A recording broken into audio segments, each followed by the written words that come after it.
Mesdames et messieurs, un peu de calme s'il vous plaît. La créature qui va apparaître devant vous ce soir est dépourvue de toute conscience morale. Sa gestuelle suinte la haine, glace le sang. D'ailleurs, je demanderai aux parents, accompagnés d'enfants en bas âge, de leur couvrir le visage. Je vous demande, mesdames et messieurs, de faire un tonnerre d'applaudissements et d'accueillir la bête immonde.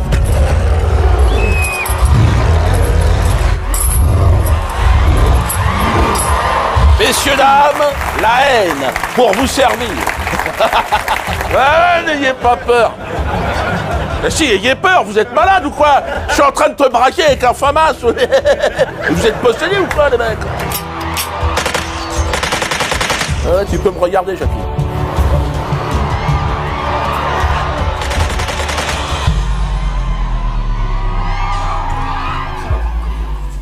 Ah, ouais, c'est un cadeau, là. C'est une dent de requin. Bon, merci. Hein. Chers amis internautes, bonjour, bonsoir. Mes collègues humoristes remontent au créneau pour me cracher à la gueule. C'est devenu maintenant une habitude, mais là, ils ont remis les découvertes. TeamSeat qui prétend que je suis un rat dans une boîte de chaussures. Il faut savoir quelles sont les causes. Et le départ, c'est la censure. C'est parce qu'il s'est retrouvé enfermé dans une boîte à chaussures comme un rat, c'est interdit de télé, interdit de radio, qu'on en a fait ça, qu'on en a fait un homme qui veut exister. Bon, il admet que je suis censuré, hein, donc quelque part victime de quelque chose. Mais il prétend que ne pas apparaître dans les médias institutionnels, c'est être dans une boîte de chaussures. Hein, c'est intéressant à observer d'ailleurs, hein, ça. Pour TeamSeat et toute sa clique là, Internet est une boîte à chaussures. Ça n'a aucun sens. Non, c'est le contraire. Hein, il voit pas ce qui se passe en fait. Il refuse de voir le monde tel qu'il est aujourd'hui. Hein. Je te conseillerais, Patrick, d'ouvrir un peu les mirettes, parce que là, à mon avis, t'es à côté de tes pompes. Hein. Toi, t'es dans un tout petit univers, t'as l'impression que c'est là que ça se passe. Non, c'est sur Internet. Hein. Regarde, même Kuckerman, il s'y met sur Internet. Il tombe la veste, puis il essaie de... Je suis fier d'avoir dénoncé ce multirécidiviste, condamné 10 fois, 2 fois 5. C'est pas drôle, ça? 5 et 5 égale 10. Merci, monsieur Kuckerman. Je pensais qu'il allait dire 6 millions. Non, attention, c'est des mathématiques, c'est sérieux. Donc rendez-vous, Kuckerman. En plus de ça, Kuckerman, il est très content, mais tu vas être encore content, tu vas être encore mis 3 fois en examen. Hein, bah, si je peux te permettre d'être heureux, hein, je sais que ça te fait plaisir. Donc, pour d'autres sujets, tu vas voir. Allez, à bientôt, Kuckerman. C'est pas drôle, ça? Semoun, et donc, a été l'invité, lui, de Marie Drucker. Je sais pas, je connaissais pas, j'avais jamais vu. Avec, donc, votre argent, c'est sur le service public, hein. Tout ça, c'est France Télévisions. C'est vous qui payez, hein. C'est moi, on paye tous. Pour que Marie Drucker et Semoun s'expriment. C'est ça qui est étonnant. Parce qu'on en a rien à foutre de ce qu'ils pensent, mais c'est sur le service public, c'est la voix de l'État. Oh, faut rigoler, putain. Alors donc on paye l'équipe Semoun, Michel Drucker, toute la fine équipe. Là on les paye aussi. On paye pour qu'ils nous racontent, pour qu'ils nous tendent le micro, et puis qu'ils disent c'est bien ou c'est pas bien. Bon, en fait maintenant t'as une clique de personnes à la télé, voilà, c'est eux qui te donnent la parole, et faut mieux leur baiser le cul, sinon tu peux pas. Baise-moi le cul, oui. D'accord, c'est bon, il est bien lui. C'est une sorte de nouvelle aristocratie qui s'est imposée, et nous on est de la merde. Donc quand on les regarde et on écoute la vérité, Marie Drucker, alors qu'est-ce que je dois faire c'est pour ça moi j'ai décidé de sortir de ce truc-là, vous l'avez compris, hein, sortir du show business. C'était pour moi comme un champ de plantation, tu sais, d'esclaves. Donc je suis sorti, je pense qu'il faut qu'on s'émancipe chacun de ce système qui est entièrement sous contrôle d'un groupe de personnes qui nous est parfaitement hostiles. Et vous l'avez vu, l'exemple de cette hostilité, Semoun et Marie Drucker qui disent Dieudonné n'est pas drôle, regardez. Vous étiez vraiment sur la même longueur d'onde, vous parliez, vous dénonciez le racisme en vous faisant passer pour des racistes, etc. À quel moment ça a basculé? C'est-à-dire que vous avez gardé votre ligne et lui, moi, je suis resté noir, vu, lui, il est plus juif, c'est bizarre, hein. Quand on a commencé, on était le symbole de l'antiracisme, le petit juif, le gros noir. Et puis là, je sais pas, c'est totalement surréaliste. Il est devenu ce qu'on dénonçait, quoi. Si je vous dis que je le trouve encore drôle, on va m'insulter. Non, malheureusement, il est plus drôle. Elie Semoun, que j'ai connu, enfin, hein, me dire à moi que je suis pas drôle. Elie, alors je sais pas qui est drôle, ici, bah, c'est au public d'en décider. Je veux dire, Elie, réveille-toi un petit peu. Merde, regardez-le, Elie, qui nous essaye de nous faire rire. Allez les gars, on se dépêche, là, on a dit 11h. Pablo, Momo, Jeannot. Je sais pas siffler, ok. La date des attentats a été avancée au 11 septembre, évidemment, demain. Dernière réunion avant le casse du siècle. 9h. 9h, heure UMP, la CGT, je sais pas quoi là. Lundi, 10h30, Crédit Agricole. Allez, du rythme, numéro 4, on se réveille ce matin, les gars, là. Moi, je trouve, messieurs, que vu ce qu'on est en train d'organiser, ça rigole beaucoup trop. Qu'est-ce qu'il y a, numéro 6 ? Pourquoi on partirait pas en train ?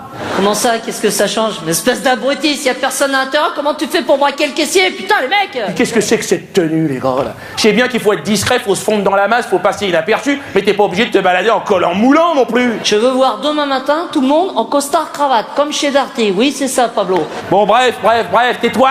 Assis-toi, ne réponds pas. On dirait que j'ai des grosses quenelles! Sans commentaire. Alors, je devrais avoir des leçons d'humour d'Elie, hein? Il y a des vins qui vieillissent bien, puis il y en a d'autres... Ah.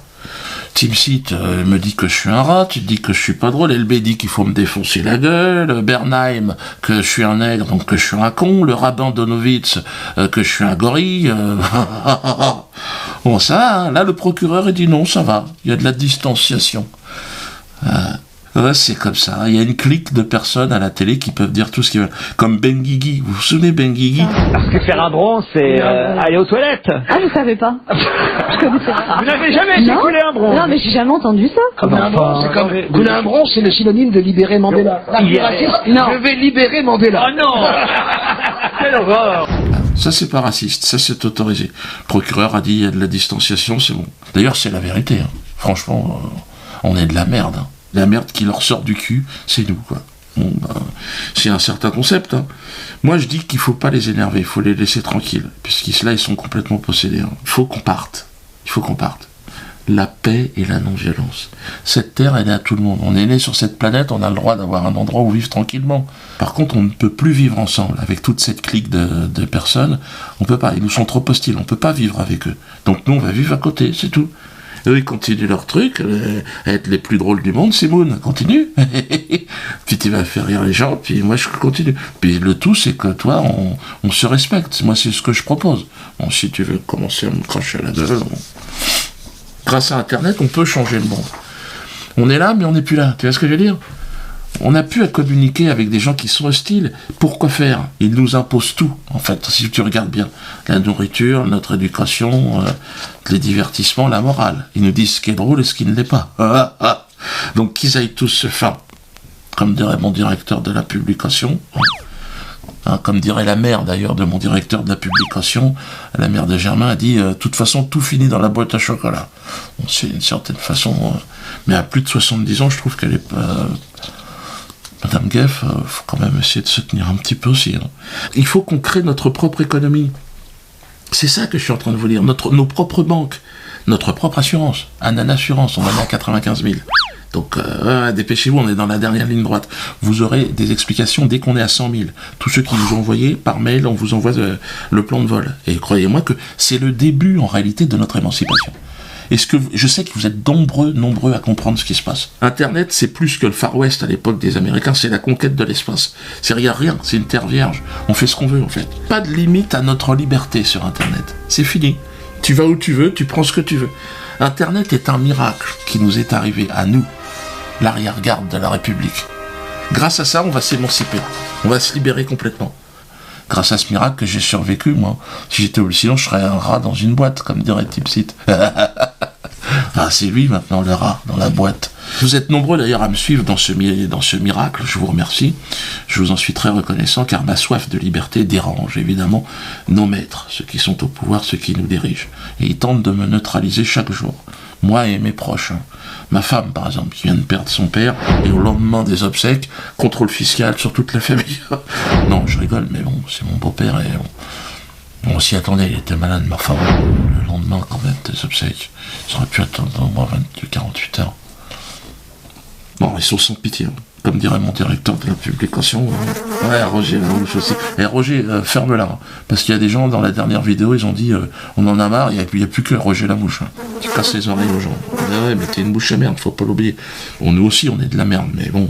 C'est pour ça que tu me colles, en fait, d'accord. Alors, beaucoup de gens me disent, Dieudo, t'as tellement de pression, les contrôles fiscaux, tout ce qui est illégal, toute la pression qu'on te met, qu'est-ce que tu restes en France? Pourquoi tu vas pas à l'étranger? Non, je resterai. Ça, je tiens à vous le dire. Je resterai jusqu'à l'emprisonnement. Ils seront obligés de m'emprisonner bientôt, pour une blague que je vais faire, que je réserve un petit peu là. Être emprisonné pour un sketch en France, je veux voir ce que ça donne. Donc, à mon avis, ils vont me le faire, hein, peut-être cette année ou l'année prochaine. Mais je les emmerde, je leur pisse dessus. Hein. Ça, je tiens à vous le dire. Ah, c'est plus fort que moi, j'arrive pas. Merci à Yannick Noah, merci, pour avoir parlé de la censure dont je suis victime. Et je suis très content, merci Yannick. Je sais que, bon, une certaine presse lui a fait le reproche de ce soutien. Avant de vous libérer, j'aimerais juste qu'on se parle de Dieudonné, Yannick et Patrick, parce que vous l'avez bien connu, vous étiez amis à une certaine époque. C'est quoi votre ressenti aujourd'hui? Il est censuré. Il y a des gens qui ont décidé qu'il était plus drôle, donc il est censuré. Pourquoi interdire un tel par rapport à un autre? Je comprends pas. Il y a des gens qui parlent aujourd'hui à la télévision, qui disent des choses incroyables, on en a parlé tout à l'heure, mais qui sont incroyables. Et ils sont pas, et c'est pas pour rigoler. Là, c'est sérieux ce qu'ils disent. C'est beaucoup plus grave. Et eux, ils sont en train de devenir des superstars, c'est incroyable. C'est marrant, je pense que vous pensez à Éric Zemmour. Non, c'est incroyable. Vous pensez à lui aussi? Après avoir été le personnage préféré des Français, maintenant il se fait cracher à la gueule. Il sera bientôt même peut-être le mec le plus détesté des Français. Ça va vite, hein, parce que ceux qui choisissent, hein, c'est un petit bureau, ils sont 4, ils choisissent si t'es le plus préféré. Moi, à ceux qui disent ça, à ceux qui déterminent ça, je leur dis, allez tous vous faire enculer. Comme ça, c'est clair, moi. Donc moi, je serai toujours de toute façon parmi les plus détestés, et tant mieux. Je pense ça comme une médaille. Désolé Yannick, hein, désolé que notre amitié, évidemment, t'ait causé tous ces problèmes. Notre amitié, d'ailleurs plus que ça, plus qu'un ami, hein, Yannick, hein, mais on est des frères de Yaoundé. Hein, mais sur Internet, j'ai constaté que tu as gagné un énorme soutien, hein, et tu le mérites, ce soutien. Aman et tout dit, un homme vrai. Ah, je sais que tu vas comprendre, Yannick.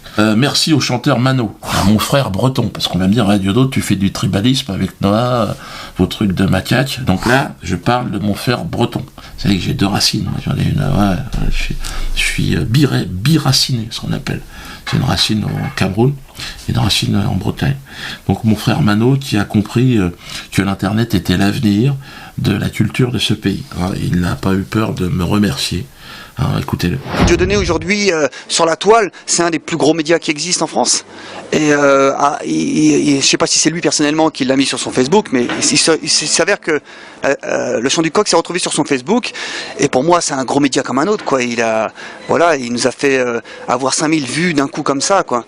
Donc moi, je le remercie très bien. Je le prends comme un média. Vous savez, parfois, je fais des émissions de télé que moi je ne regarde pas. C'est des médias, c'est un deal, quoi. Et merci Dieudonné, ouais, bien sûr. Moi, j'ai pas de soucis. Merci à toi, Mano Kenavo, hein, comme on dit en Bretagne.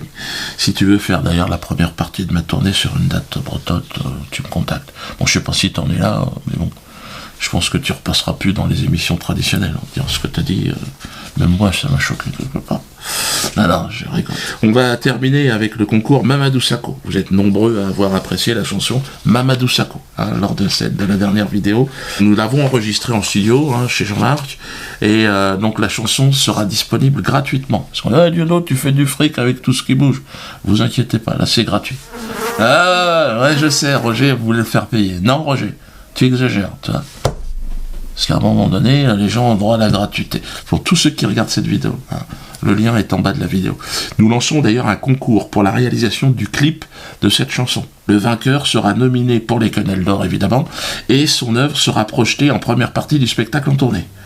Donc, vous prenez la chanson, et puis vous nous faites un clip, vous faites un petit montage, puis on sélectionnera celui qui a gagné. Hein. Et Mamadou Sakho, bon, bah écoute, tu peux jouer dans le clip aussi. Hein. Faut avoir de l'humour, Mamadou. De toute façon, à partir du moment où tu te chies dessus, bon, je dirais que t'as repoussé un petit peu les limites de la dignité humaine. Hein. Tu veux glisser des quenelles en toute sécurité? N'oublie pas les couches Mamadou Sakho. Mamadou Sakho, maladie de la jeunesse. On on est fier de toi. Mais tu fais caca. Oh, Mamadou Sakho, tu n'étais pas préparé. Le froc est tombé. Je me suis fait piéger. Tu étais si grand, si fort. Exemple pour la jeunesse. Tu as marqué ces 2 buts pour sélectionner la France. Tu incarnais l'espoir, mais tu n'as pas résisté.